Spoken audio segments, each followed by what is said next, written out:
insulin nggak bisa kerja maksimal. Gula darah akhirnya naik terus. Dan diabetes pun datang. Belum lagi kalau pada perempuan biasa muncul tuh gangguan head, asam urat, nyeri lutut, GERD, sampai resiko kanker itu bisa naik. Lalu bagaimana caranya untuk mengatasi obesitas?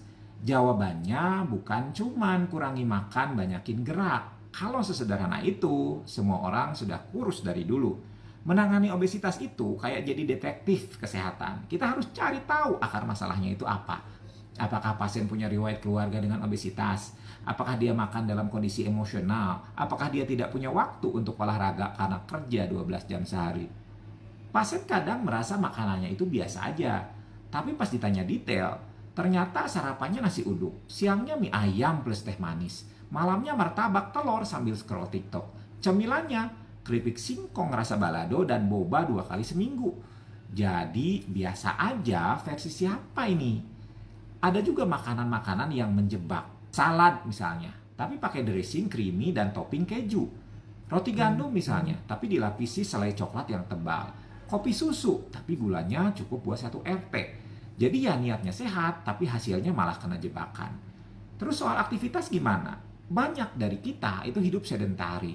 Duduk di depan laptop 8 jam, duduk lagi di mobil, sampai rumah lebahan. Kalori masuk terus, tapi keluarnya nggak ada.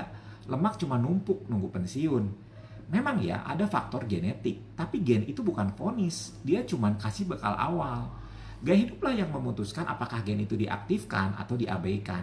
Dan iya, kita bisa melawan gen dengan kebiasaan baru yang lebih baik. Untuk pengobatan obesitas, selain makanan dan aktivitas fisik, ada beberapa pilihan medis yang lain. Kalau misalnya berat badan sudah masuk level obesitas, sedang hingga berat, tapi nggak berhasil turun dengan cara biasa, bisa dipertimbangkan terapi farmakologis. Dan sekarang udah banyak pilihannya. Bisa pakai orlistat, liraglutid, tirzepatide, atau yang lagi ngetren sekarang, semaglutid. Nah, obat-obatan ini bekerja dengan cara yang berbeda. Ada yang mengurangi nafsu makan, ada yang memperlambat pengosongan lambung, ada yang menghambat penyerapan lemak.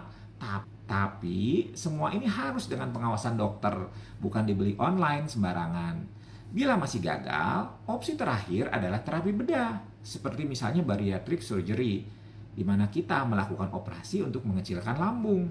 Tapi ini hanya untuk kasus yang sangat berat dan sudah gagal dengan semua metode lain. Nah, sebelum sampai ke meja operasi, yuk coba cara yang lebih masuk akal. Mulai dari rubah mindsetnya. Bukan soal ingin langsing, tapi ingin berfungsi dengan optimal.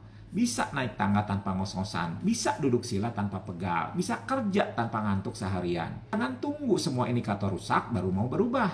Tubuh itu kayak motor. Kalau misalnya